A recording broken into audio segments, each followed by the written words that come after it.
Hi Flosstube, this is Kim. I am the Stonehouse Stitcher, and I'm saying it's the Stonehouse Stitcher because I stitch in a stone house. Our house was built in 1951, and they took the stone from an old bridge in St. Paul, Minnesota, and they used it to build our house. So it's very pretty. I don't know what we're gonna do if we end up losing stone and need some more, because we'll never be able to find a replacement. But at any rate, I just want to introduce myself. So again, my name is Kim. I live in the Twin Cities of Minneapolis. I am a wife. I am a mom. I have two small girls. They are 3 and 5, and I have a full-time job. I work in information security in IT, so needless to say, I am a very busy person and I don't get a lot of stitching done. And even though there's a huge stitching community here within the Twin Cities, with the schedule I have, I rarely make it out to see anyone. So I thought maybe I could share some things with you and it would make me feel like I'm part of a bigger community. So thank you for letting me share. So anyways, I thought I would start and share some of my whips that I'm doing. I do have a lot more, but these are the main whips, so I will show you these. So the first one I'm going to show you is Chatelaine from Martina Weber. It is called Medieval Town Mandala, also known as MTM, and this is where I'm at.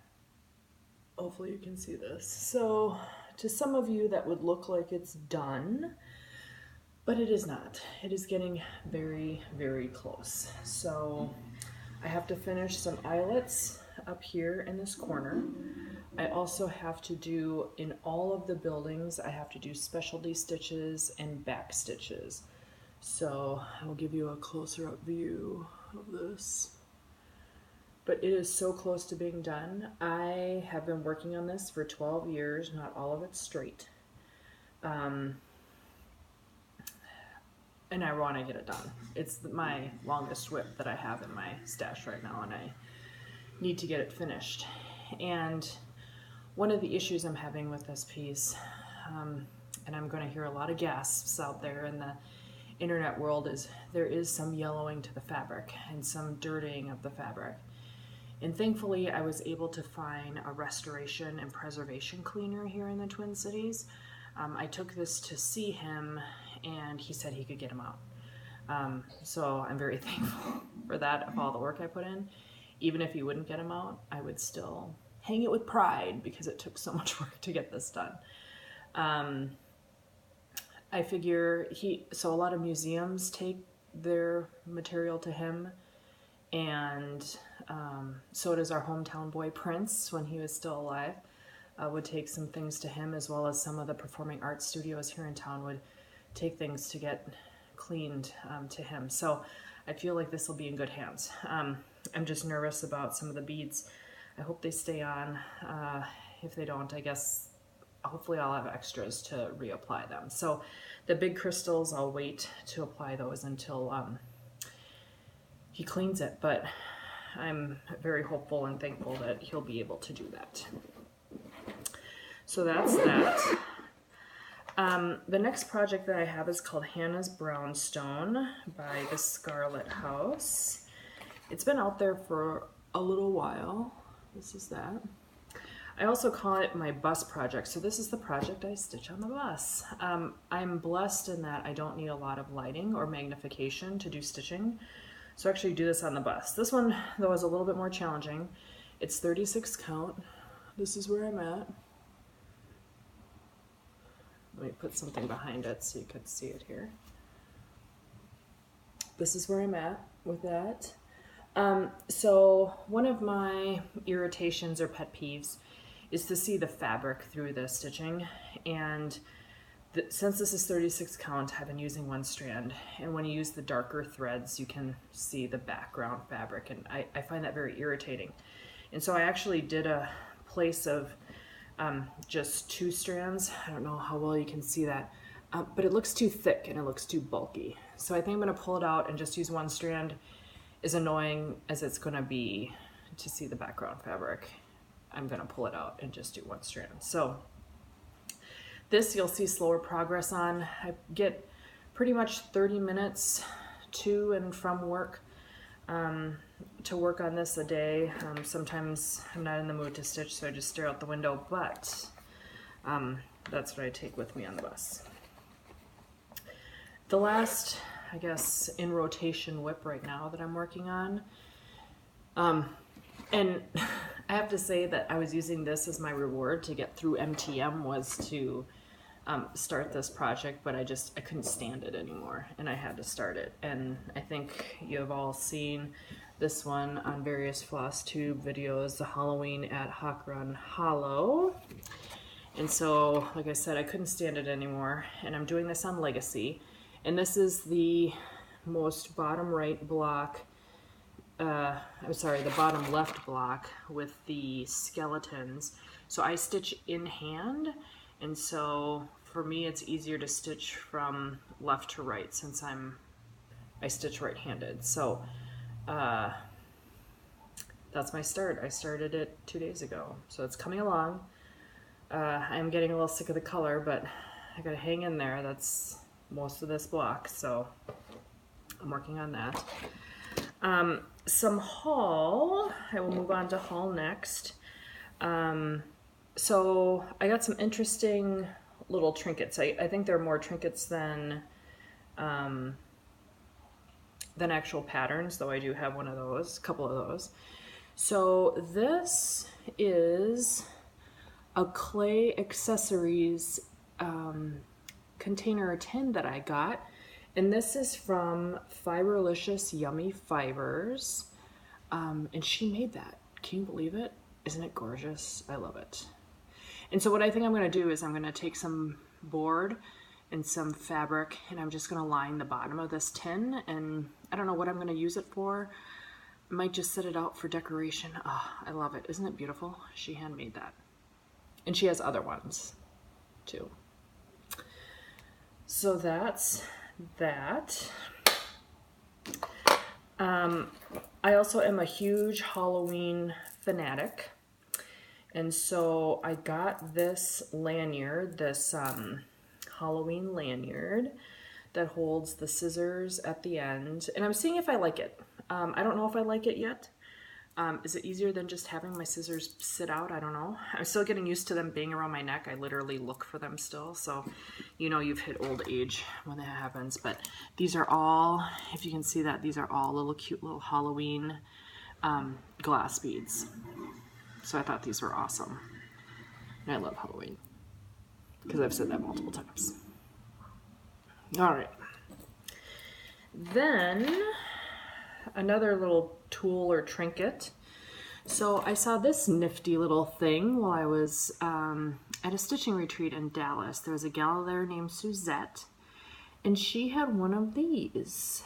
And what might you do with something like this? You keep your needles in it. And look, you can write the needle sizes on each of the different corks. And yeah, store them in there. Isn't that cool? I think that's so cool. Very cool. So I'm thrilled with this. And this one, let me just check my notes. I got this at Creative Stitches and Gifts in Dallas. I called them on the phone, described it to her. They didn't have it on their website, but I called and described it, and got one in the mail. It's easy as that. So I thought this was really cool. Then I also got something from Faith Works Design. It's called the Pumpkin Patch Guardian. I really love this. So this I got from frogandstitch.com, and they ran out, and Faith Works no longer carries these. They sold out of these, and they won't have any more. So I wish I could tell you which shop carries them. You're just gonna have to look around to see which shop got them before they sold out of these. I'm just lucky I got my hands on one. I think it's adorable, and that those little pumpkins will stitch up really, really quick, so I'm pretty excited about that. All right. Oh, and one more haul piece. So I have to admit, I haven't been watching a ton of Flosstube. I've started to get into it a little bit more, and the one that I've been watching the most and trying to catch up on the most is with Steph and Pam. And so from Just Keep Stitching. And so from watching their video, Steph had a magazine that had an amazing pattern in it. So this is the Cross Stitcher July 2017 edition. And it was the pattern for this. So I thought it was great. You know, for those of us who still wrote letters back in the day, this is awesome. So yeah, so I ended up getting that. Don't know when I'm going to stitch it, but at least I have it. So I'm happy about that. At any rate, I think that does it for right now. I wanted to keep my first video pretty short and pretty sweet, straight to the point.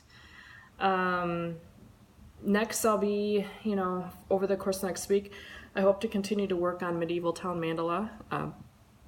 As you can kind of see from the couple of examples that I've shown you of the type of projects I'm working on, I'm a BAP stitcher. That's B-A-P. For those of you who don't know what that stands for, it's called Big Ass Project. So needless to say, I may not always have finishes, and I rarely have finishes. The struggle is real. I'll continue to work on MTM and hopefully get that across the finish line. It really shouldn't take me a whole lot longer, but if I get distracted by other things, who knows what will happen. But what's nice about the Halloween at Hawk Runs Hallow is that I'll consider each of these squares like a finish, right? So that'll keep me motivated to continue on. So that's how I'm looking at that. And of course, I'll continue on my bus project. There's another project that I have all kitted up. It's called the iStitches Blue Band Sampler. You can look at that. There's a Facebook page called literally iStitches Blue Band Sampler.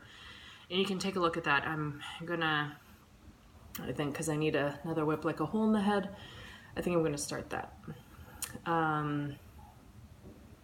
So yeah, I'm excited, and hopefully I'll be able to show you some updates and some progress, so you can see how I'm doing and check in on me. Like I said, it's kind of hard to balance stitching with everything else that I have going on, but it is my stress relief, my creativity outlet, so I really enjoy it. And thank you for letting me share it all with you. And yeah, maybe I'll post in another couple weeks, but thank you and have a great day. Bye.